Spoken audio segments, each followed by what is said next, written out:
In the primer fields part 1, it was shown how two magnetic poles of opposite magnetic polarity would form a variety of plasma structures within a vacuum chamber. The color and shape of these plasma structures were clearly determined by the following factors: the shape of the magnetic poles, the spacing and orientation of the magnetic poles, the type of purging gas that was used, the vacuum level within the vacuum chamber, the electrical voltage used, the polarity of the direct current electricity used in the experiment, and the positioning of the electrodes within the vacuum chamber. All of these factors influence the shape of the plasma formations within the vacuum chamber. In the primer fields part 1, the plasma formations were often shown starting out with long arcs that gradually transitioned into a stable formation. This startup transition was due to a change in the vacuum level alone. Once the vacuum level is stabilized at the correct level for the plasma formation desired, the light emitted by the glowing plasma can be turned off and on instantly. So the electricity is not responsible for the fields that form the plasma formations. The electrical polarity determines how the plasma conforms to the fields, but the fields are not at all formed by the electricity. A reversal of the electrical current that causes the plasma to glow will cause an entirely different pattern to be revealed in the vacuum chamber, but this is due to a simple polarization change in the plasma, which reveals a different aspect of the same field structure. The electrical polarity is not causing the fields to change, it is just changing how the plasma responds to the fields. Here we see the instantaneous effects of this electrical polarity reversal, as the DC electrical supply is switched between polarity states, just as you would flip a light switch on and off.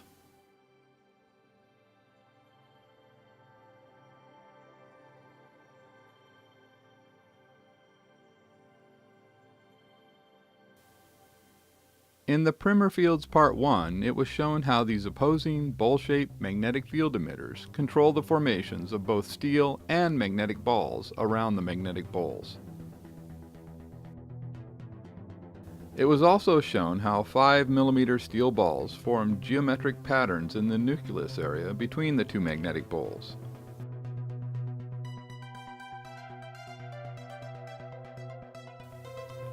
We also saw that these steel balls repelled each other because of the magnetic field that was induced into each of them in the nucleus area.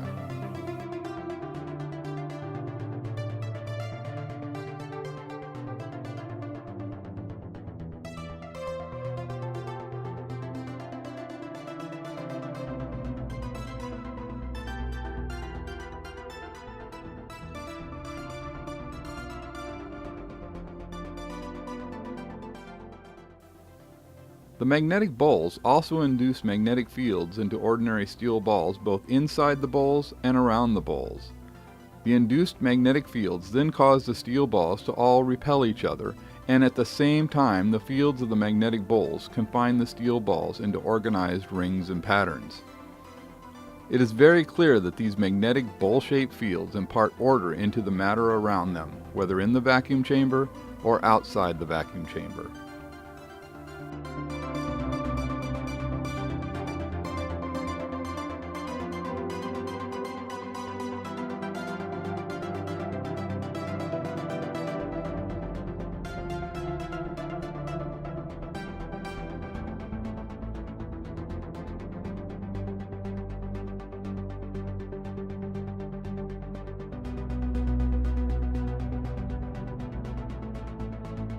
It was also shown how one of these magnetic bowls would induce a magnetic field into an ordinary steel ball, which then caused the steel ball to be repelled away from the bottom of the bowl.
Then, by utilizing what we learned in the laboratory experiments, we were then able to come to understand the structures we find in space better than ever before.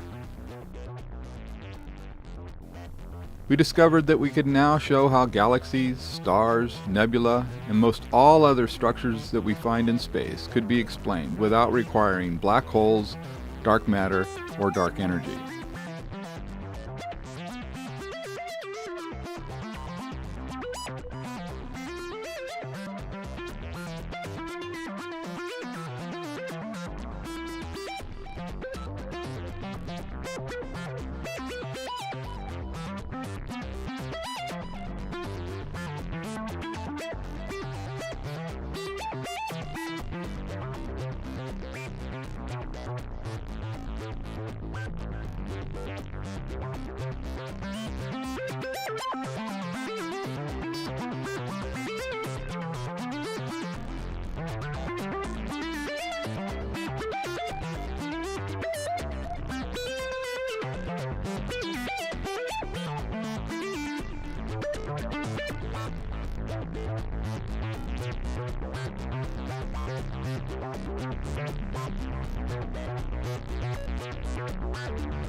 That brings us to part 2 in the Primer Field series.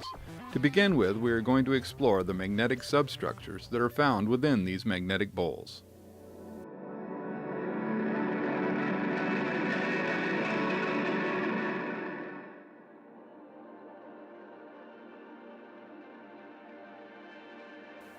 The reason for the glowing rings that we see inside the magnetic poles in the vacuum chamber will be explained in this section of the Primer Fields. Understanding the function of these rings is critical to understanding how fusion works in the stars.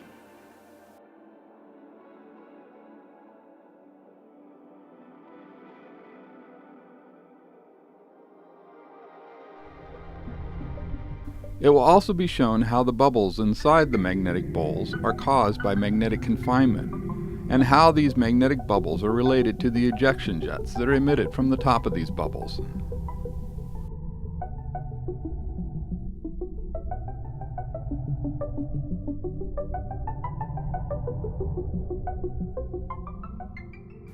This animation shows a magnetic bowl.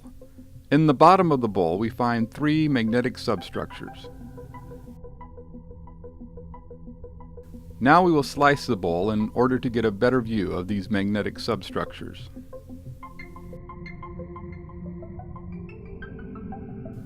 I have named these magnetic substructures the confinement dome, the flip ring, and the choke ring.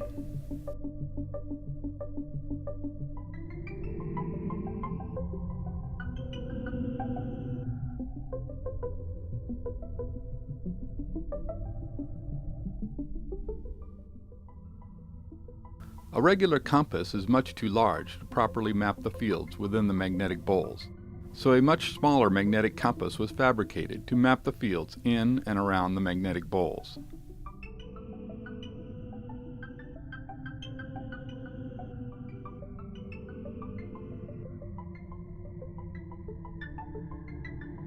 The red and blue arrows shown here indicate magnetic orientation and the direction of the flow of matter in and around the magnetic pole.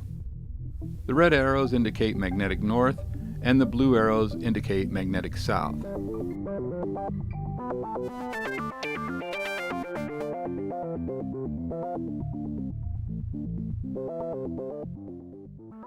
Here we see a magnetic sphere being used to reveal the shape of the confinement dome.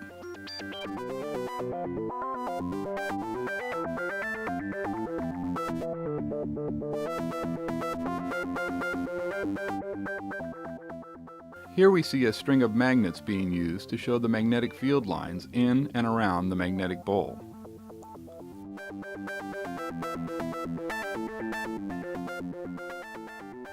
Here we see an example of the ejection forces that exist within the magnetic poles. Then we see that this ejection force can be extremely strong.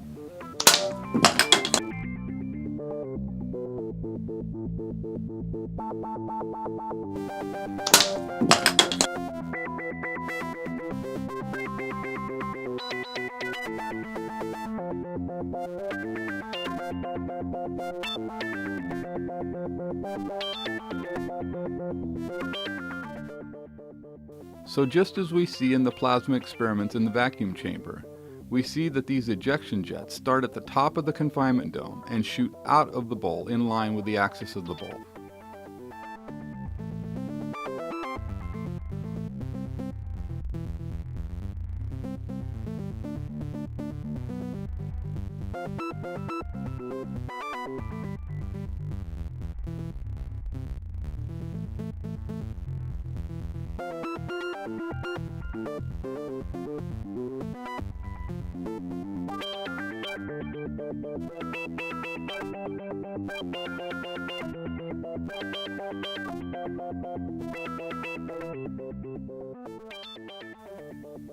Then when we take this knowledge and apply it to the Vela pulsar, we find some incredible validation of this theory.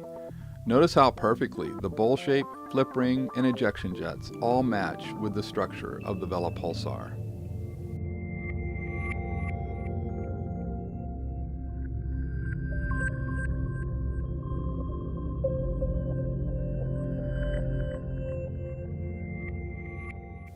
Once more, we see a magnetic sphere being used to reveal the shape of the confinement dome in the bottom of the magnetic bowl. The only way for the magnetic sphere to get under the confinement dome is for it to enter at the flip ring at the base of the confinement dome. Once under the confinement dome, the magnetic sphere is trapped under the confinement dome.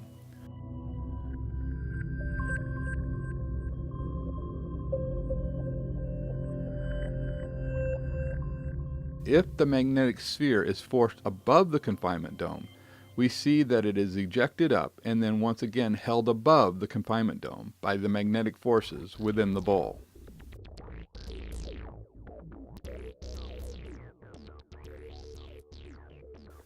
Now we have an animation showing how magnetic matter would react inside of the magnetic bowl. For now, we will be focusing on the function of the flip ring. The red and blue balls are labeled to indicate north and south magnetic polarity, red for magnetic north and blue for magnetic south. So as you can see, all the particles within the magnetic bowl are drawn to the flip ring, where they then enter the area under the confinement dome.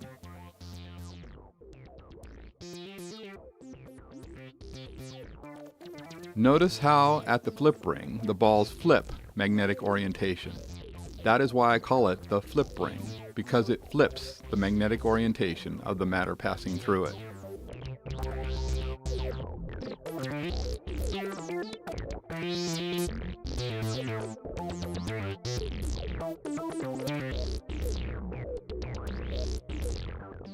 This animation shows how particles of matter flow inside these magnetic bowls. The particles of matter entering the bowl are each induced with a magnetic field of their own. Then these particles of matter are drawn down to the flip ring, where they violently flip magnetic orientation and then become trapped under the confinement dome and above the choke ring. This flow of matter continues until the supply of available matter is exhausted. These bowl-shaped magnetic fields act as matter compressors. They will compress available matter until there is nothing left. That is why there is a vacuum in space. Most all of the available matter has been compressed so that all that remains in space is a vacuum.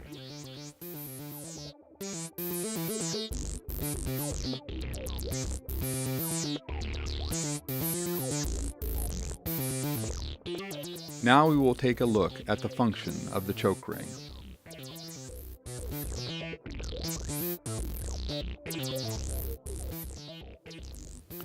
Shown here are steel balls that are held in place at the choke ring. The balls are free to rotate around the choke ring, but they resist exiting out the bottom of the bowl or going back up into the bowl.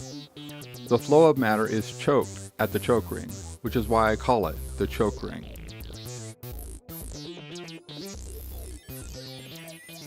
The choke ring in the bottom of the blue bowl, or the south magnetic bowl, functions exactly the same, except the magnetic polarity of the choke matter is reversed.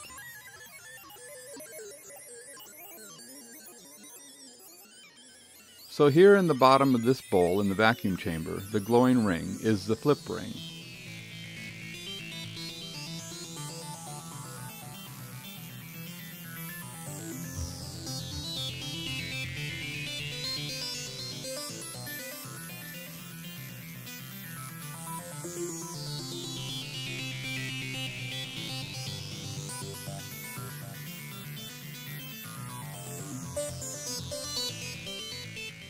In this view, we see how the flow of plasma is choked down as it goes through the hole in the bottom of the bowl.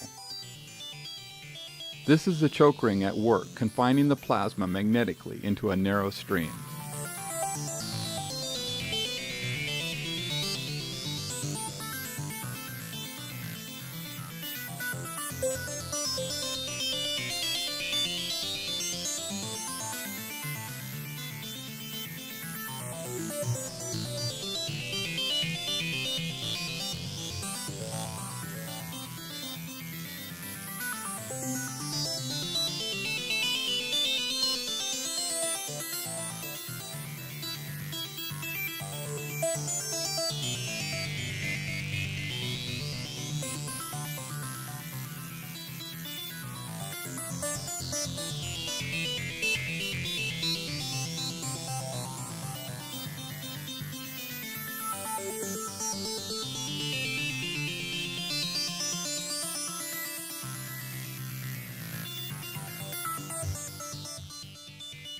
Now we are going to take a look at another magnetic substructure that exists below the bottom of the magnetic bowl. I refer to this area as the flip point. The flip point is in line with the axis of the bowl.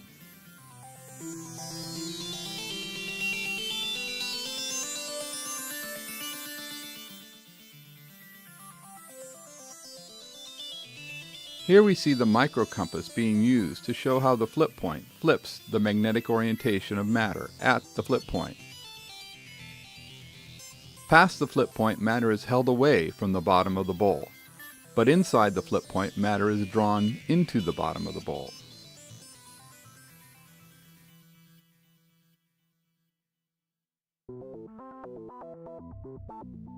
In this demonstration, notice that the steel ball is pulled towards the flip point and then held at the flip point by the interaction of the magnetic fields of the bowl and the induced magnetic field of the steel ball.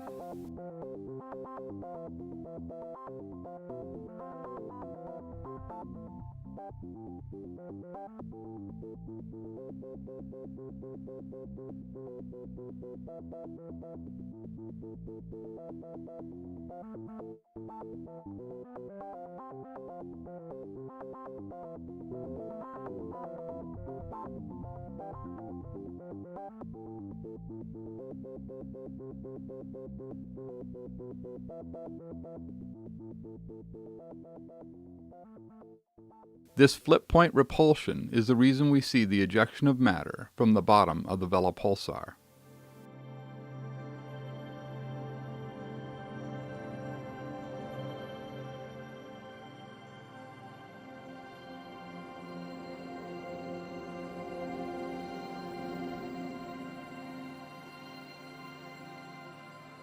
In January of 2013, the Chandra X-ray Observatory released this series of images showing the flow of matter around and into the Vela pulsar.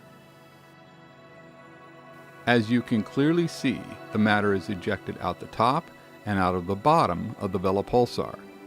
Most of the matter coming out of the bottom of the Vela pulsar then moves up towards the top of the Vela pulsar's magnetic bowl, where it flows back down to the flip ring in the Vela pulsar.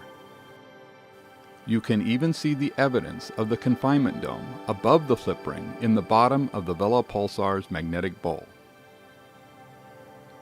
Despite what we have been told, the pulsation of the Vela pulsar is not due to a rapidly rotating neutron star. That is just what was theorized before the discovery of bowl-shaped magnetic fields. In a bowl-shaped magnetic field, the confinement dome is constantly trying to confine all the matter beneath it. But when the energy of this confined matter becomes too great, some of this confined energy escapes. Located at the top of the confinement dome is its weakest point, and this is where the confined energy escapes. In other words, this point in the confinement dome acts as a relief valve. If you Google relief valve chatter, you will see that relief valves can come to a point where they will release pressure in very rapid pulses.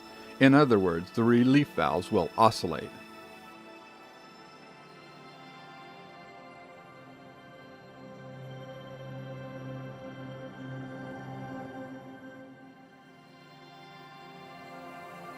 Since the confinement dome is acting as a relief valve, it can come to a state where it is rapidly pulsing as it releases a burst of energy and then closes again, cutting the flow of energy being released. Since the confinement dome is operating as an electromagnetic relief valve, it can release these bursts of energy at very high frequencies. So pulses of energy can be rapidly released and then stopped immediately by this action of the confinement dome. This is why some pulsars exhibit these rapid pulses of energy that can suddenly stop and then restart hours or even days later. If we look at how these bowl-shaped magnetic fields function in the vacuum chamber, we see that they also emit energy in rapid pulses.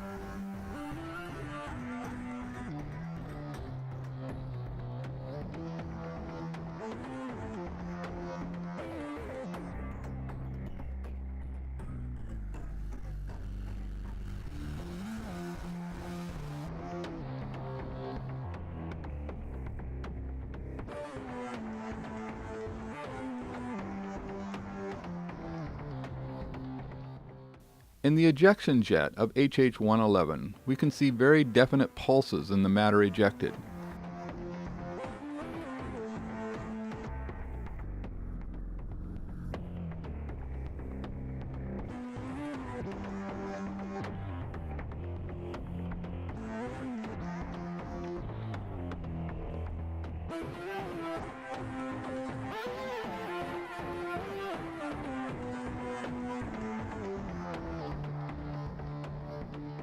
By comparing the jet of HH111 with a jet that is externally electrically driven in the vacuum chamber, we see that they have dramatically different structures.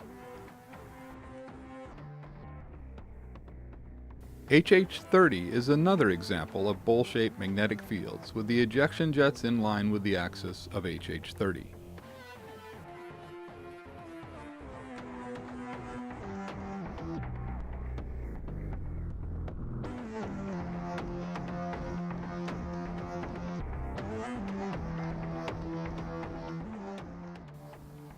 The externally electrically driven plasma jet, as shown in the lower image, is very steady and it fades gradually, whereas the jet of HH111 has dramatic pulse formations and a sudden cutoff at the tip.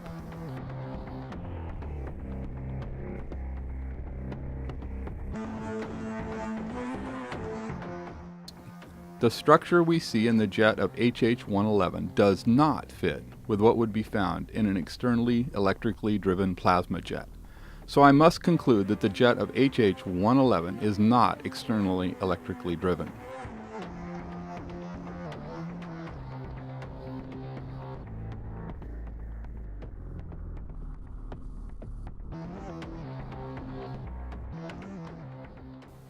This same logic would apply to the jet of M87. This jet is not a continuous structure that would be expected if this was truly externally electrically driven, as the jet on the right is. But we do see the common overall shape of the jets due to the shared magnetic bowl structure responsible for the jets in both M87 and the jets in the vacuum chamber. As we examine the Crab pulsar, we see that it is also easily explained with a bowl-shaped magnetic field. Here we can see the knot-like pulses that are emitted by the magnetic bowls in the vacuum chamber. Also notice how the plasma is choked down by the choke ring as it flows up into the upper bowl.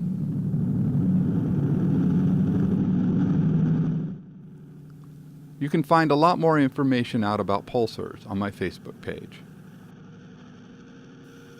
This includes a very interesting study on pulsars that was released in January of 2013.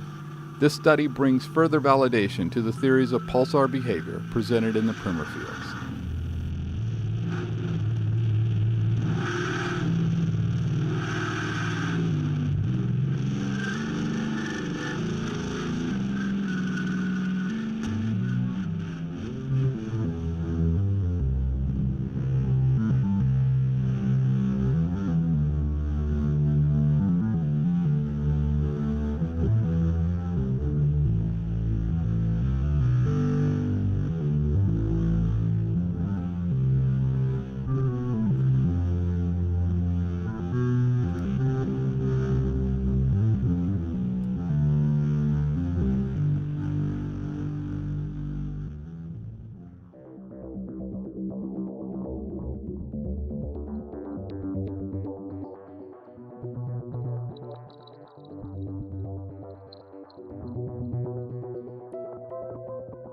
Now we are going to look at supernova remnants. Supernova remnants are all that are left of a star after it explodes or goes supernova. Astrophysicists believe that all of these bubble-type supernova remnants once had a star in the middle of them. Then they believe that the bubble we see is a shell of gas moving away from where the exploding star once was.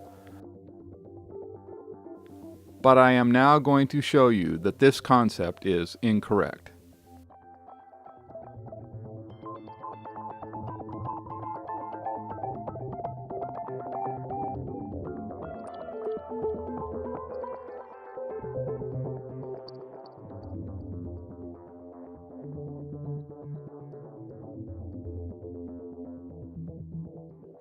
So we need another explanation for what formed these bubble-type supernova remnants.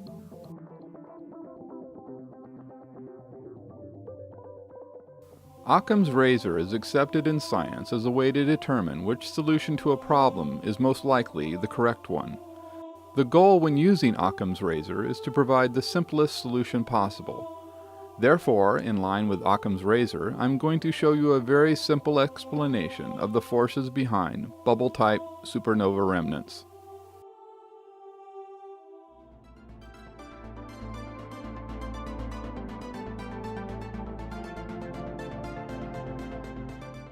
The solution you are about to see would apply to all bubble-type supernova remnants, as well as many other bubbles that are observed in space. As you may have expected, the solution is found in bowl-shaped magnetic fields. So here again we see the confinement dome, the flip ring, and the choke ring.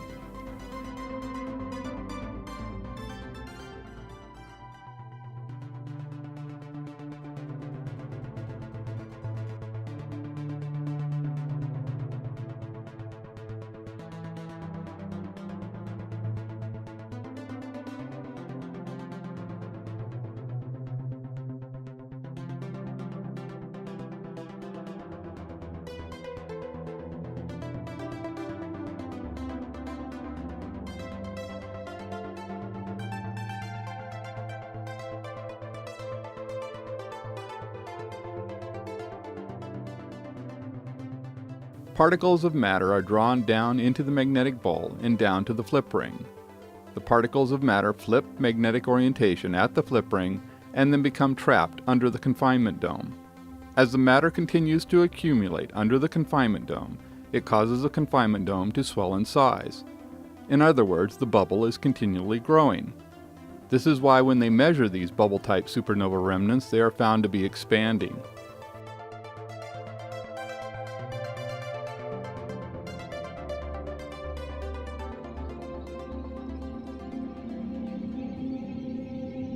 Notice the lip at the bottom of Tycho's supernova remnant. This is where the flip ring is located.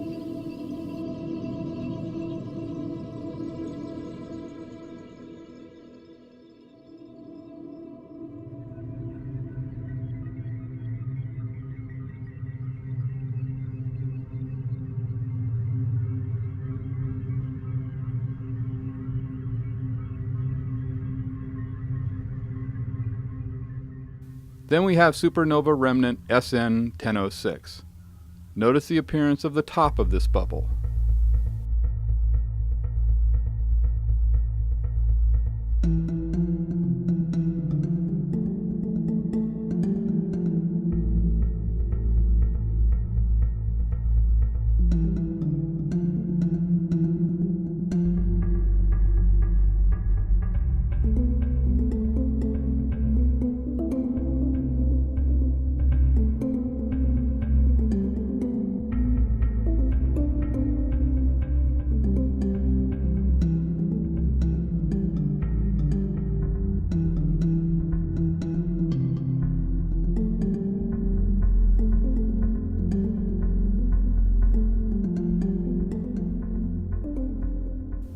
Notice the axial formation up through the middle of this supernova remnant.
There are times when the internal pressure of the bubble is too great and the magnetic bubble will fail at its weakest point.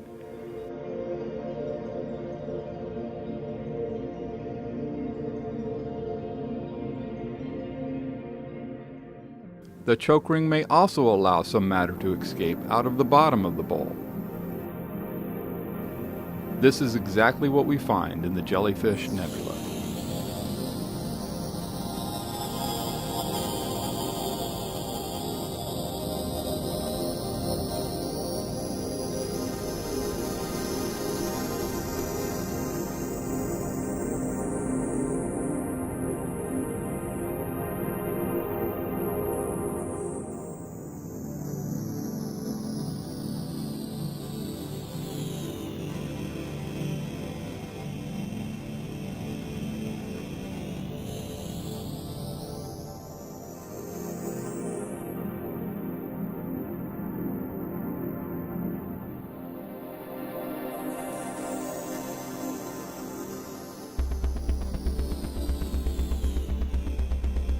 Scientists have studied supernova remnants with a wide variety of instruments.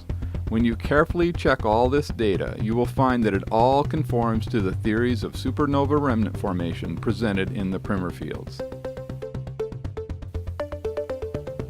One of the most thoroughly studied supernova remnants is SN 1006.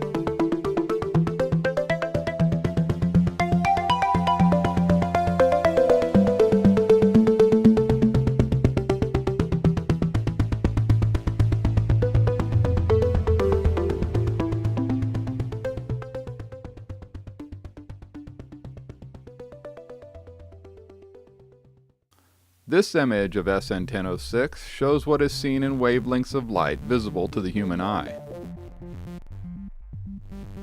Now added to the Hubble image, we have that which is seen in other wavelengths by other telescopes.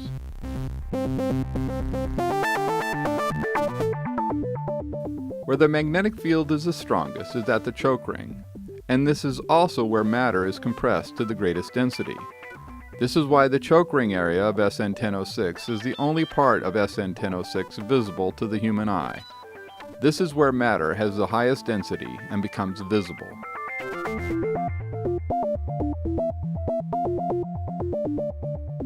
Notice that other images of SN 1006 and other wavelengths also conform to the structure that would be expected within a bubble formed by a bowl-shaped magnetic field.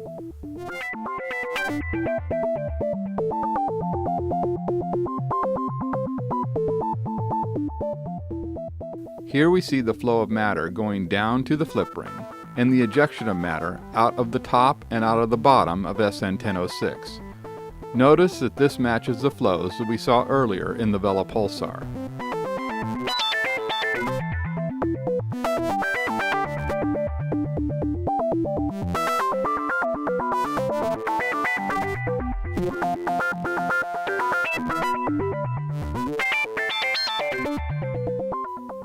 Then we have this very interesting supernova remnant.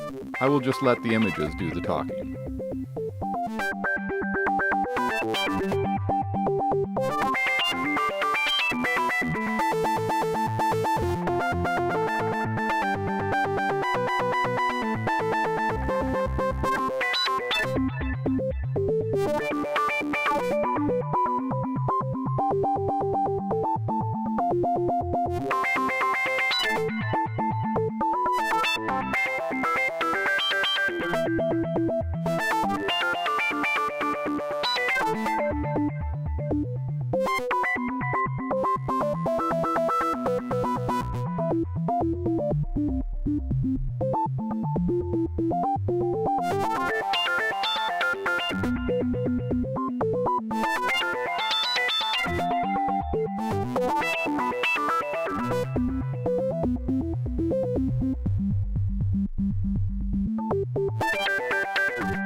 Then as we observe the Ring Nebula, we also see that it too is actually formed by a bowl-shaped magnetic field.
So based on what we now know about how bubbles are truly formed in space, the massive bubble structures that have been discovered in our own Milky Way galaxy make complete sense.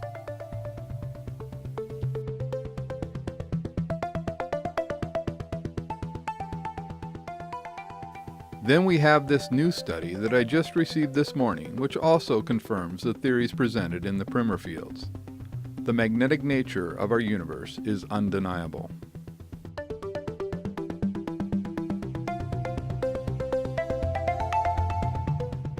The formation of Eta Carina is no longer the mystery that it once was.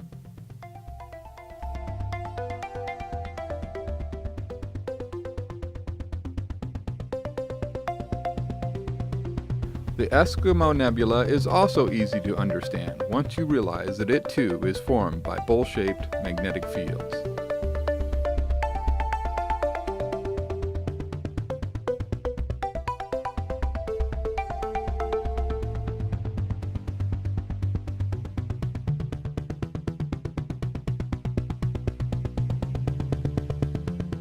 Notice the bubbles inside of the nebula referred to as M29.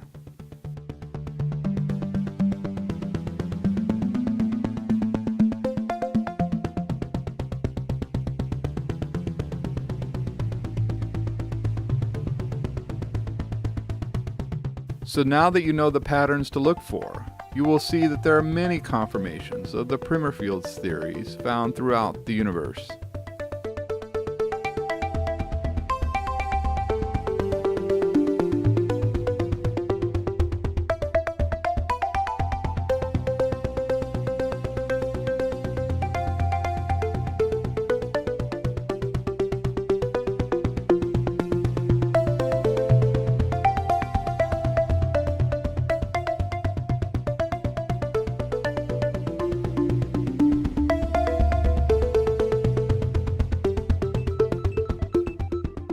In this image of CMIS 147, we see the flip ring,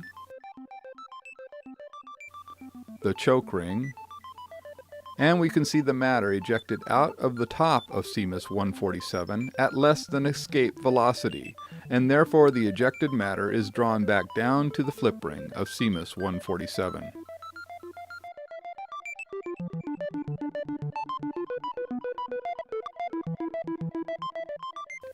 In this image of the Rosette and Cone Nebula, we can find 3 magnetic bowls with bubbles in the bottom of them. There is one bowl on the right,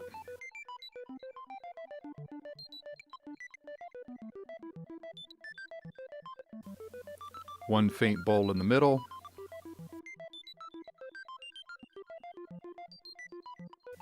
and of course the large bowl with the bubble in the bottom that we see here.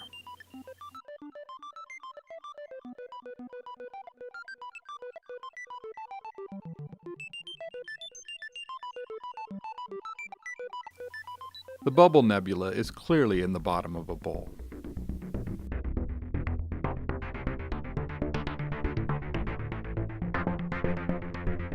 Then active galaxy NGC 4438 is shown here with the bubble that it contains.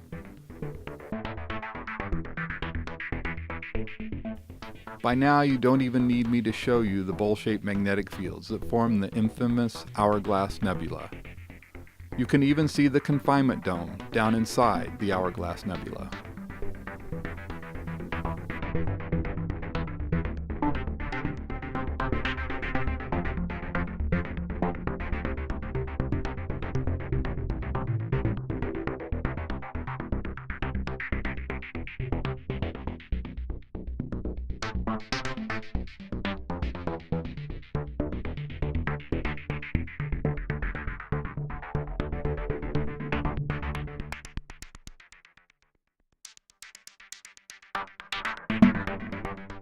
So let's review the basic structure inside these bowl-shaped magnetic fields.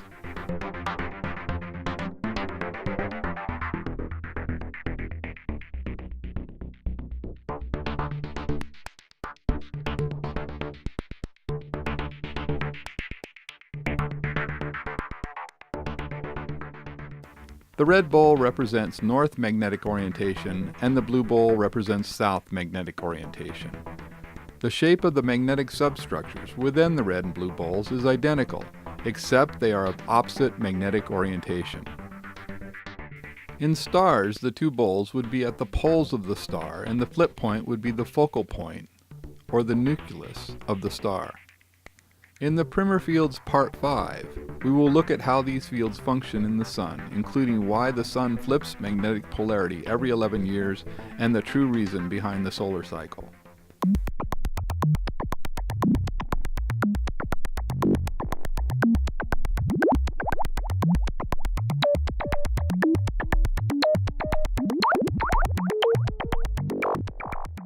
Notice that in the vacuum chamber experiments, you can see that there is a brighter inner magnetic bubble in the middle of the outer magnetic bubble. In other words, there is a bubble within a bubble.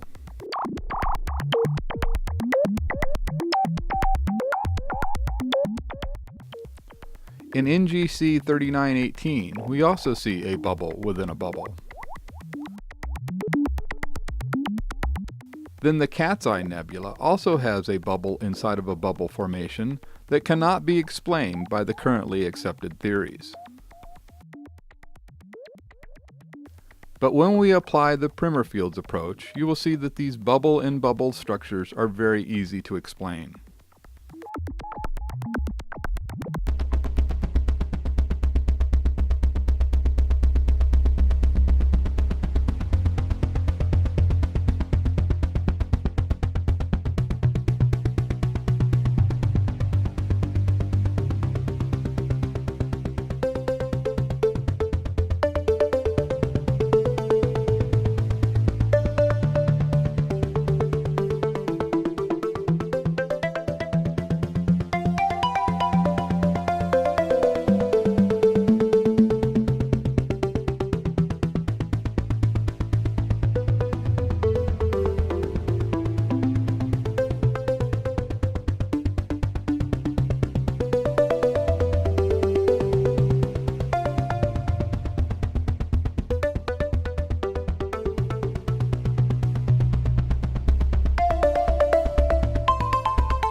So as you can clearly see, all of these bubble-in-a-bubble type formations are very easy to understand once you actually know the real truth.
There are also rings observed in space, and here you can see how these rings can be formed between two bowl-shaped magnetic fields.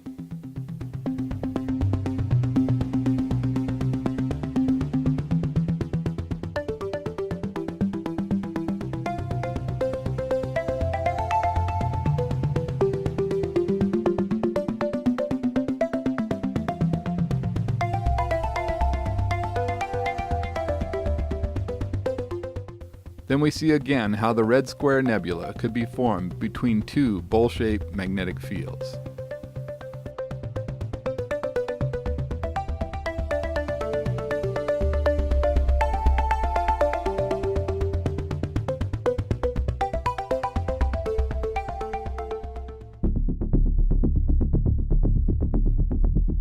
Now we are going to take a look at how these bowl-shaped magnetic fields are responsible for what has been discovered in and around Saturn.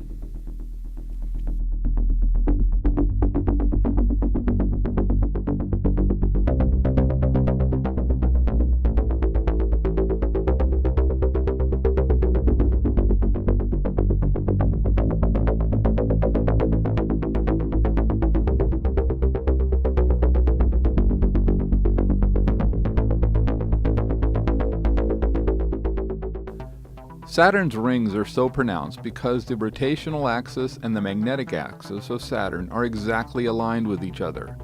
Saturn is the only planet in our solar system with this exact alignment, and that is why rings are not as defined around other planets as they are on Saturn.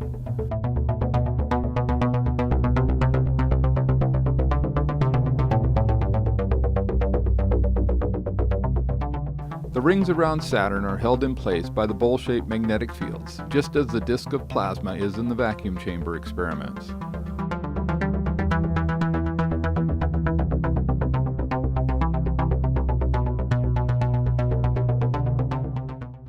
The spokes that appear in the rings of Saturn have long been a mystery. But when you apply what we learned in the vacuum chamber experiments, the cause of these spokes become very clear. Notice that these spokes are at a tangent to the surface of Saturn.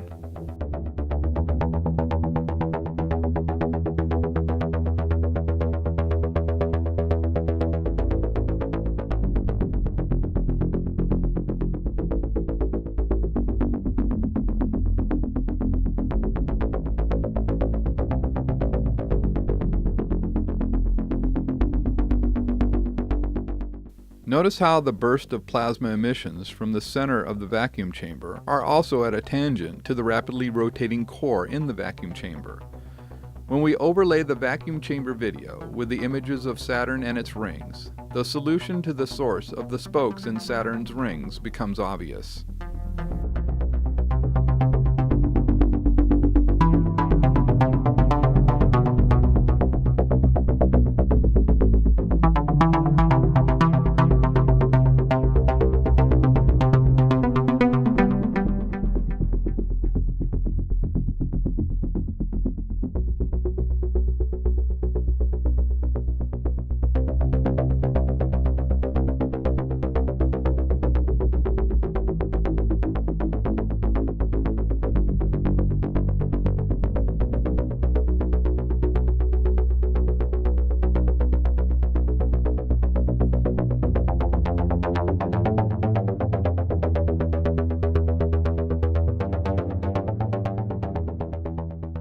Then we can see that the Primer fields theories also clearly show the true reason behind the polar auroras on Saturn.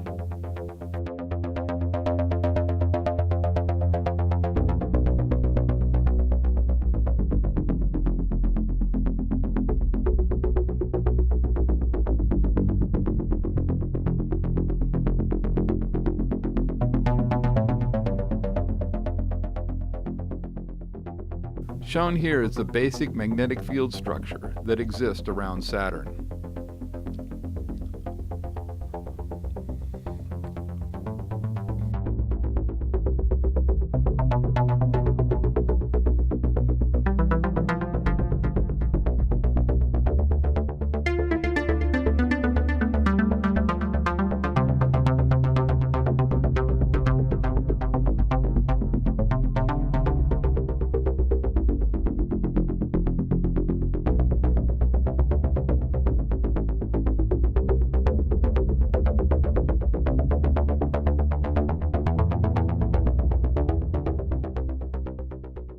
Then this image of Saturn's North Pole captured the interest of the whole world.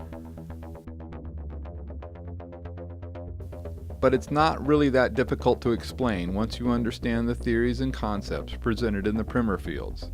If you look closely, you will even see the magnetic bubble in the middle of this image.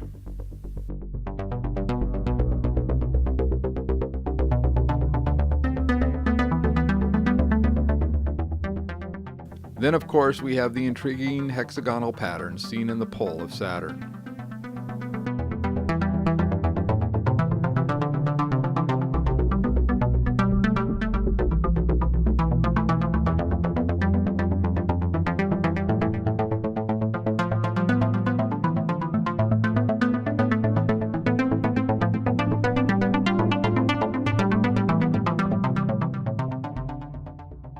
Around the axis of these bowl-shaped magnetic fields, we find that these fields will cause matter to form these regular polygonal shapes.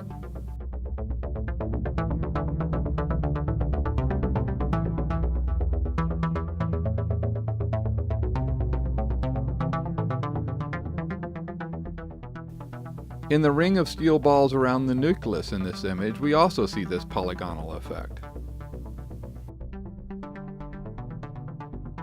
So as you can see, most all of the mysteries of Saturn are very easy to explain when you apply the theories that you have learned in the Primer fields.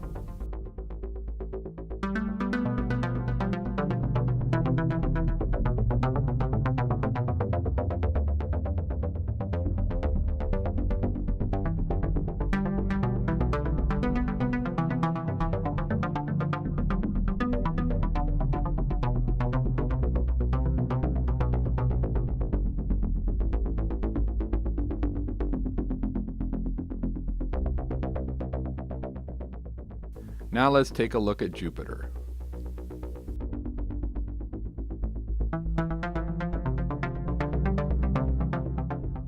Here we see that Jupiter's magnetic axis and rotational axis are not quite aligned, and that is why the rings of Jupiter are not as pronounced as the rings around Saturn.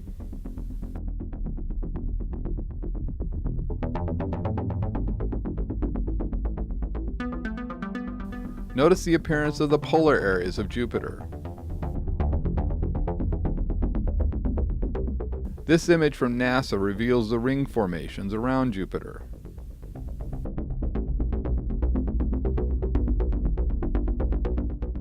These views of the poles of Jupiter reveal very organized patterns about its axis.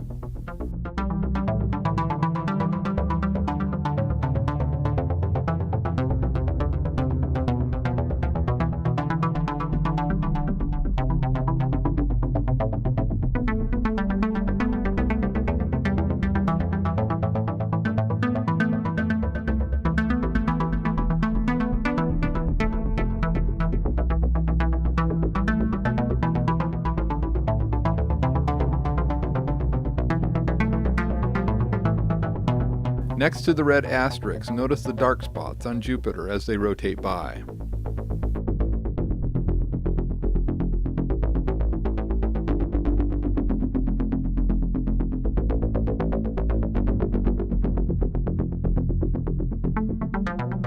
Now notice these same type of flows on the bowls in the vacuum chamber. You can see the fingers of plasma on the lower bowl in this image.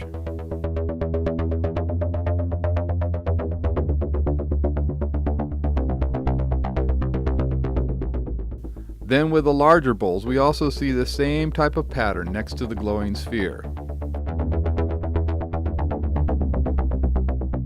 So by applying the theories presented in the Primer field series, we can see that we now have a very logical explanation for the patterns that we observe on the surface of Jupiter.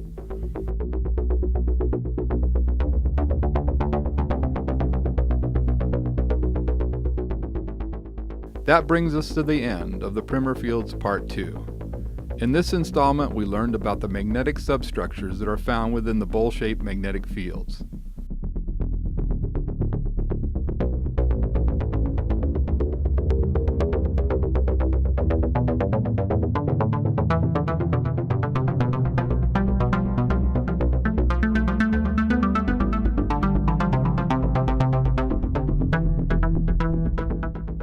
You learned about how ejection jets truly function.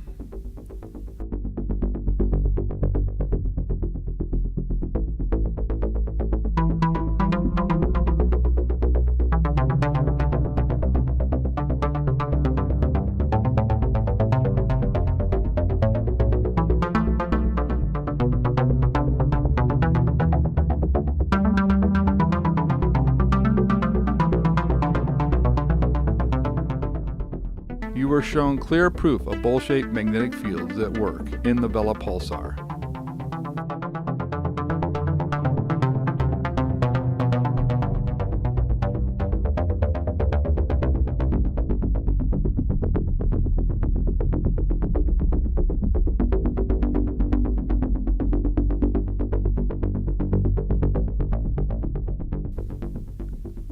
The forces at work in bubble-type supernova remnants were also revealed.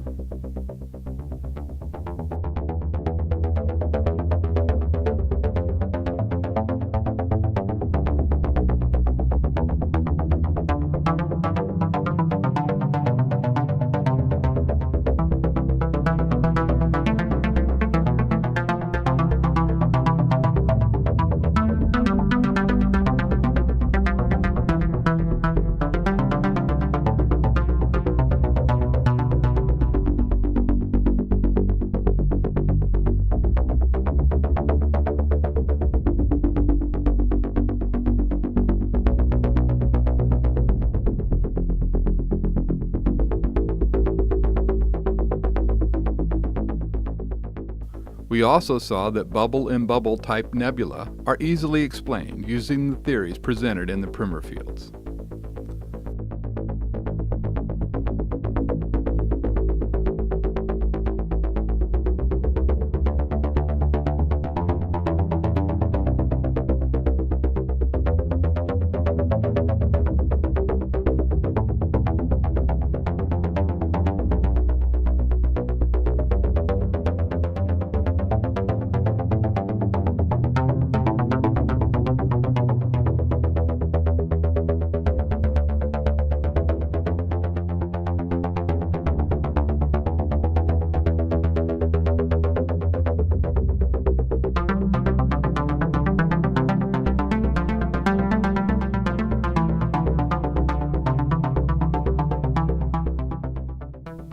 Then we ended with a brief discussion of the forces at work in and around Saturn and Jupiter.